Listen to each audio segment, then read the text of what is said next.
Hello and welcome to our program Where God Weeps, a program where we speak about the situation of the suffering and persecuted church around the world. Suffering can be the product of poverty, lack of resources, deteriorated health, but also suffering can happen in the middle of a rich city or in a wealthy family. And in any case, the church is called to console and heal.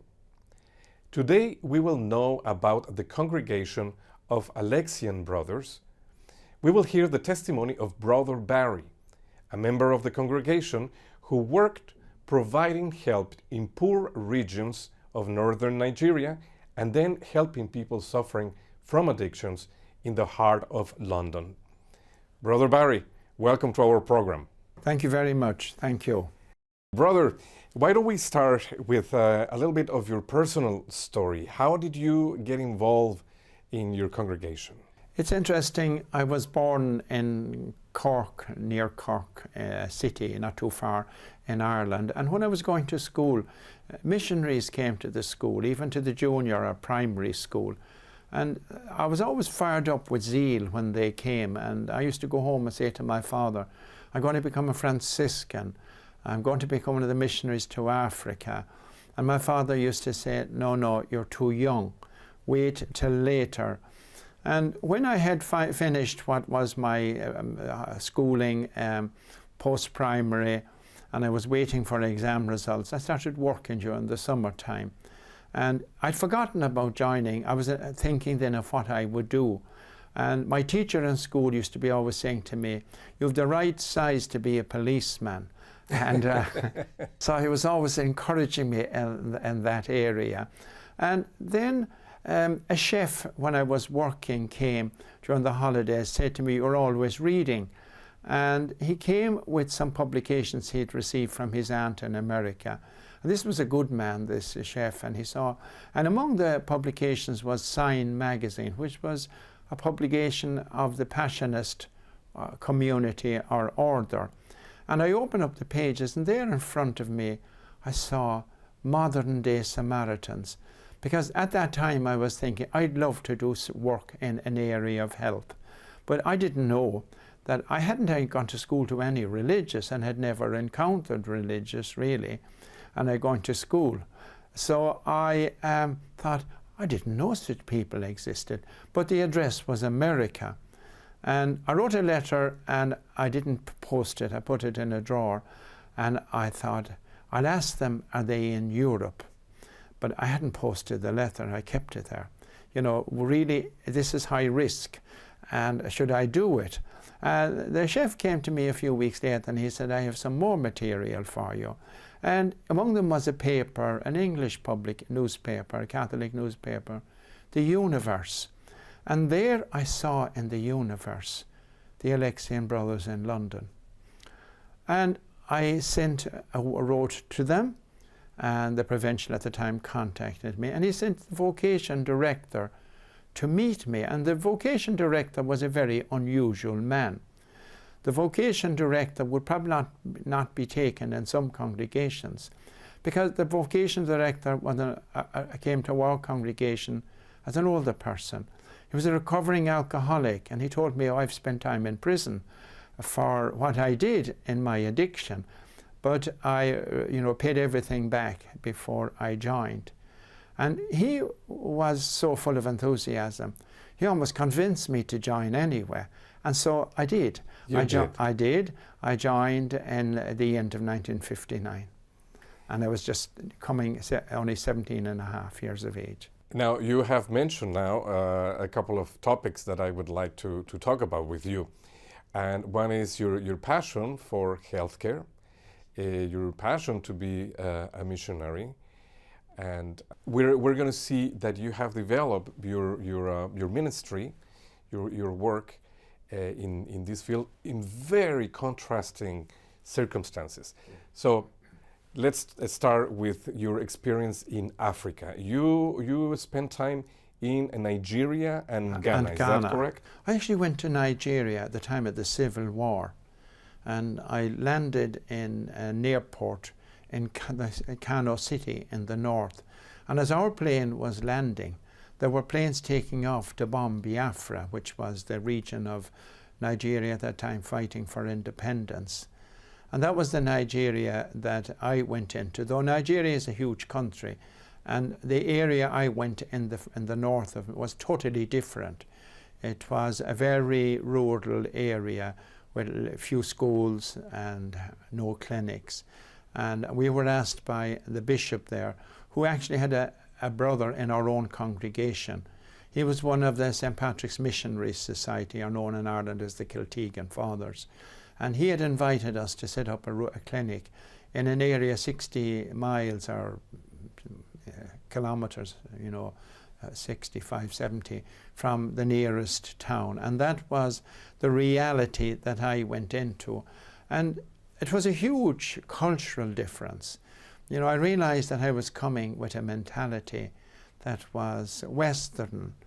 I remember having the local priest said, I'd like you to go out to further out into the rural area.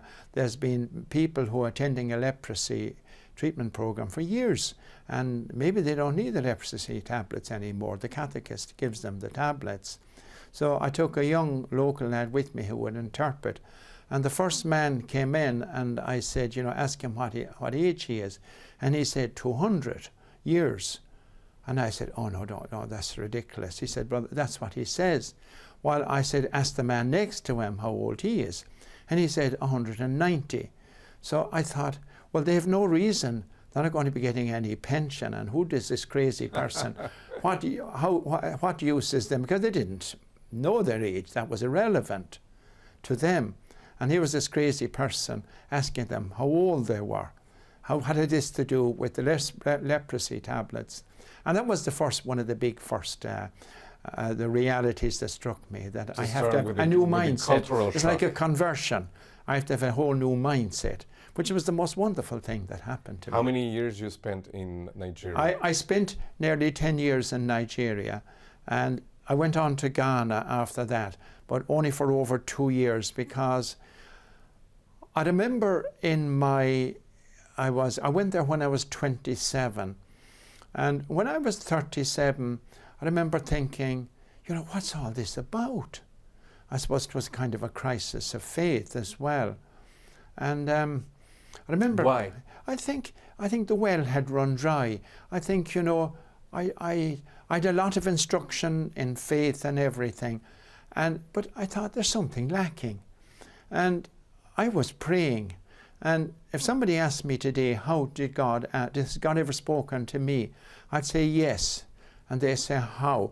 I said, through the radio, through dreams, and through the computer. And people get kind of shocked when I say that, because I prayed. I said, Lord, I don't know what's wrong with me.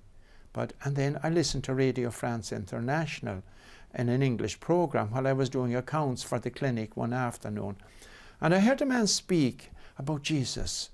And I thought, well, I've never heard anybody speak about Jesus like this before. I never heard somebody speaking who knows Jesus in this way. What way? What was kind the of about difference? This personal encounter. I think Pope Benedict put it nicely when he said, Christianity is not an ideology. It's a relationship with a person. The person of Jesus Christ. And I think I had a lot of religion up to that. I said prayers. And I remember Jean Vanier saying, you can teach soldiers to say prayers, but that doesn't necessarily mean you're praying. And that's not saying, I'm again saying prayers. Of course, we said the divine office. But this relationship with Jesus. And it was an amazing, that year I got quite sick as well. It was the first phase of sickness.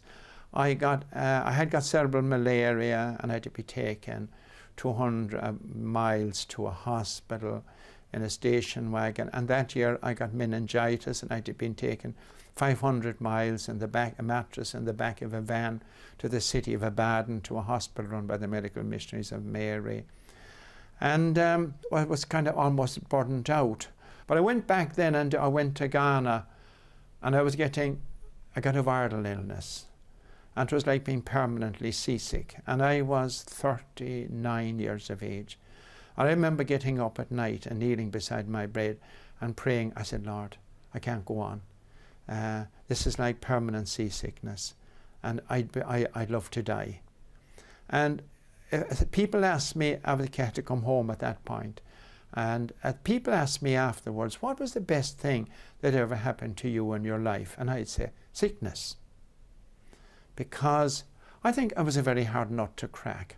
I was really a workaholic, because I always talk about family of origin when I'm working with people in addictions. Because I came from a family of 6, and I had a brother and a sister older than me. And I was the 3rd child. And I got my needs met by being the good child. Because children have to get their needs met. And I was the good child. Ask anybody to do something, ask me. And ask me to do it, and I'll do it well. So you became the provider. I became the provider, and I also thought, you can't fail. It's a disaster if you fail. So I think God was teaching me a lesson, you know. And the biggest thing that I had to learn too was it's okay to fail. And, you know, that was the biggest lesson I learned. So then I came back because of illness and back to England. But I thought I'd never work again. I felt so ill. But that led me into working with people in homelessness and addictions. Now that's the next chapter of our conversation, yes. brother. You worked with the elderly, and also then you got very involved in work with people suffering of addiction. Yes. Before I actually, after I qualifying in York, while waiting for my visa to go to Nigeria, we had a community in London and a care centre for the elderly, and I worked there for about a year.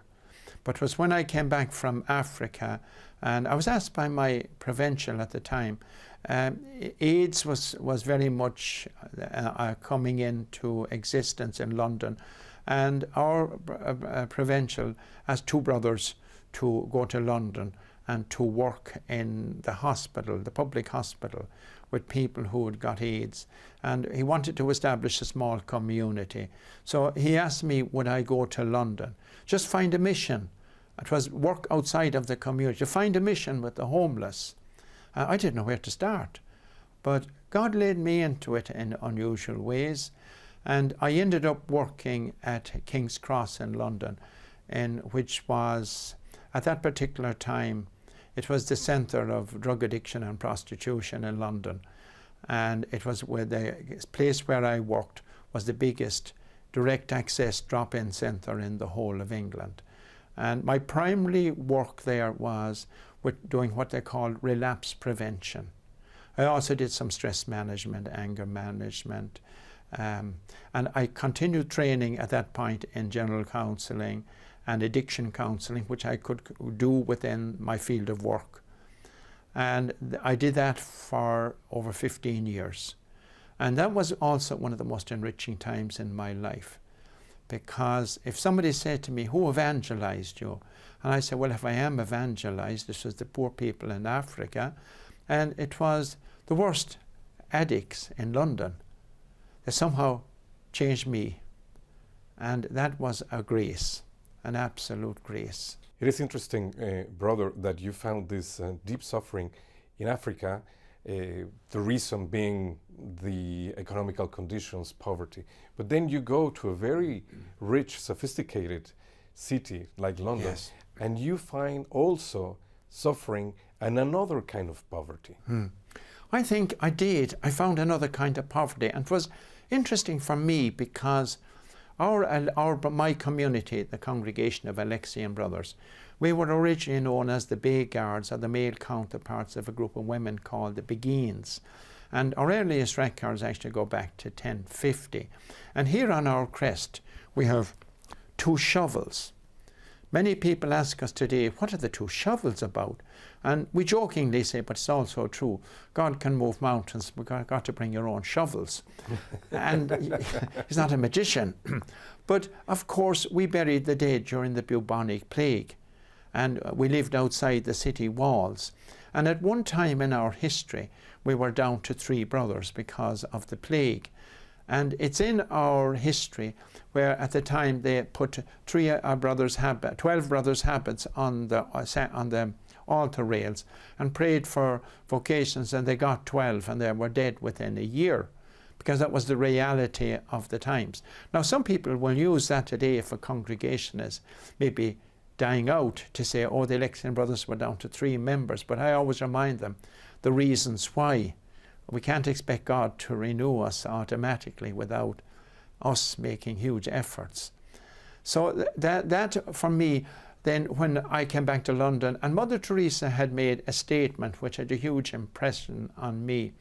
She came to Europe and she said, we have a famine in India, but you have a famine in the Western world, and it's much worse than India. It's a famine of the heart. And here in London, I was seeing the famine of the heart, because a famine of the heart leads to loneliness, isolation, suicide, addictions, because everybody is trying to fill what they call in the 12 steps, the hole in the soul, or the void that I do anything to avoid. And that had a huge impression on me, this famine of the heart. Because religious orders like ours, in the Second Vatican Council, the Council said you have to make a new response to a new reality. And since the last 60 years, the world has changed more than hundreds of years beforehand. That's right. So this rapidity of change, you know, a new response to a new reality, not an old response to a new reality. And what was that new reality? It was the famine of the heart. Very different from the people dying in India from hunger, or the people dying from the bubonic plague. So that was our call, to make a new response to a new reality. Now, why do you say, brother, it's a very strong statement when you say that precisely people suffering of addictions were the ones who evangelized you? What did you learn from them? I suppose what I learned was they were able, you know, there's a statement, and I think it was a man whom I knew. He was an Anglican priest who's now deceased, and he wrote a book called The Pain That Heals. And I happen to know him very well. And he told me one day it was the story of his own life. And sometimes they say, if you can get one sentence from a book that you remember, that's very good. Because I might say, I read the book, it was wonderful, and say, what did you? I say, I can't remember.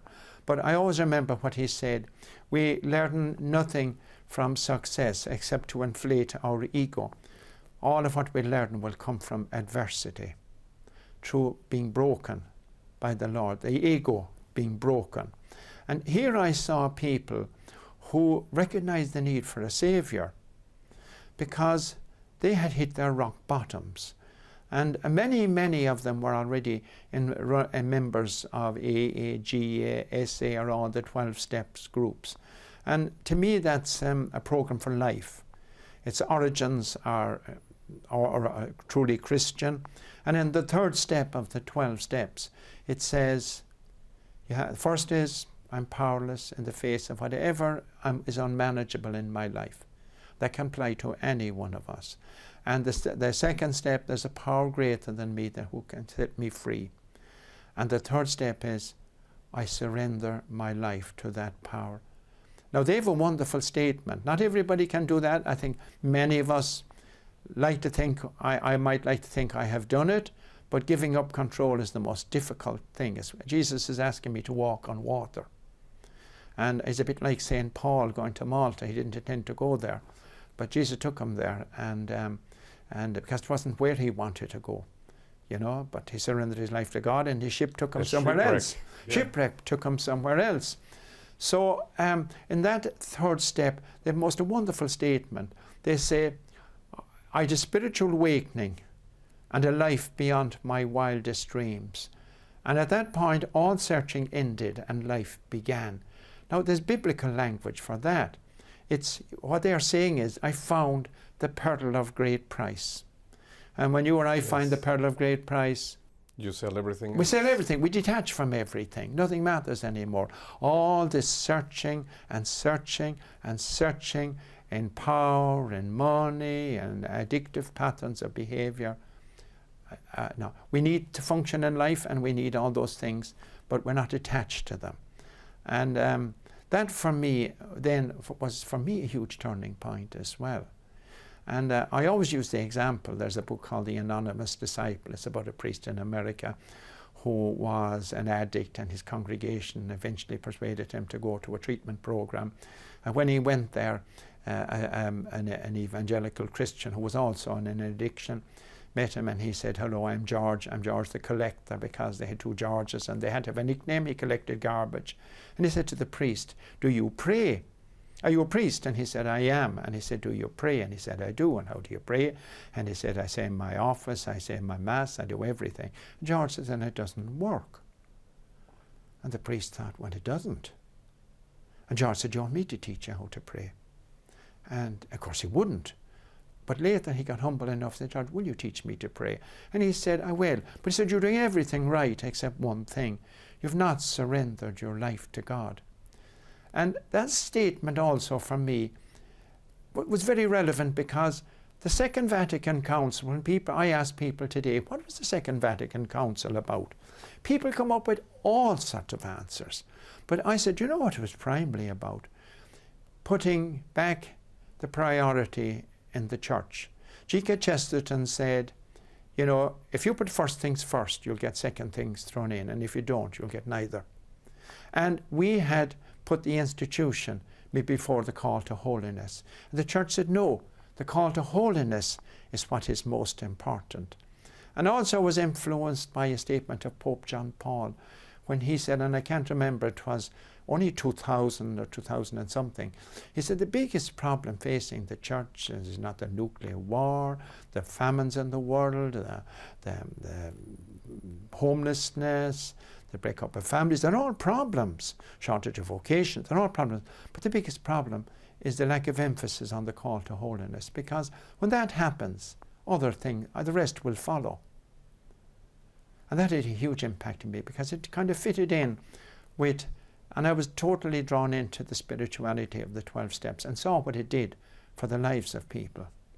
And now you deal with, still you do the same kind of work with people suffering of addictions? Now we live in Knock in the west of Ireland, where the Marian Shrine is. And we set up a community there in 2006. We acquired a property. We did a lot of work after a lot of prayer. And there's two other brothers with us living there. And we usually have one volunteer living with us. For the last number of years, that volunteer has been somebody exiting the Chanaculo community. And because it's a good bridge for them when they're exiting. We say, when we set up that community, we said, we're a centre of hospitality and healing. Now, that's a very broad term, because we all need healing. We need spiritual, we need emotional, we need physical healing. We never advertise. And people say to us, we never heard about you. And we say, well, the day we have to advertise is the day we have to up and go.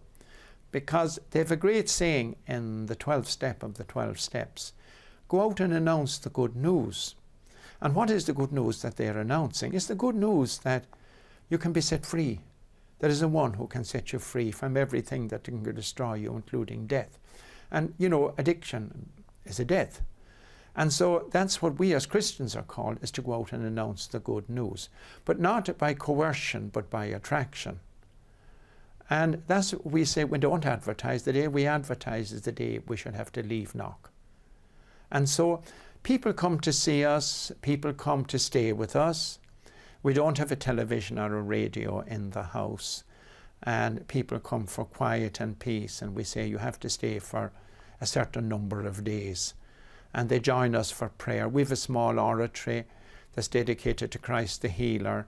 We have quite a lot of icons in there. They're icons of healing.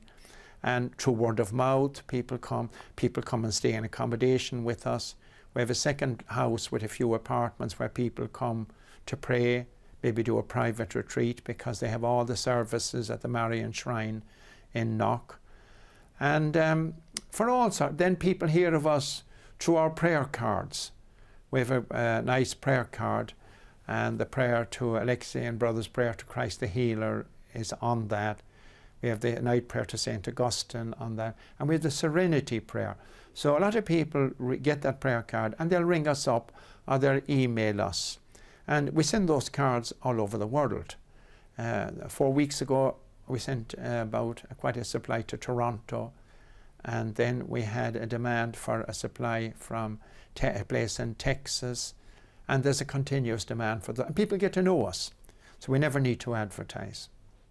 Well, brother, thank you so much for being with us. And you're not doing advertising, but I think that participating in this program Thank you very will be much. very meaningful, because I'm sure that people will be very impressed with the history of your congregation and with the great work that you let the Holy Spirit And do anybody can with your email group of us. people. They can email us and ask for the prayer cards, and we'll send them to them. We don't charge anything for the prayer cards.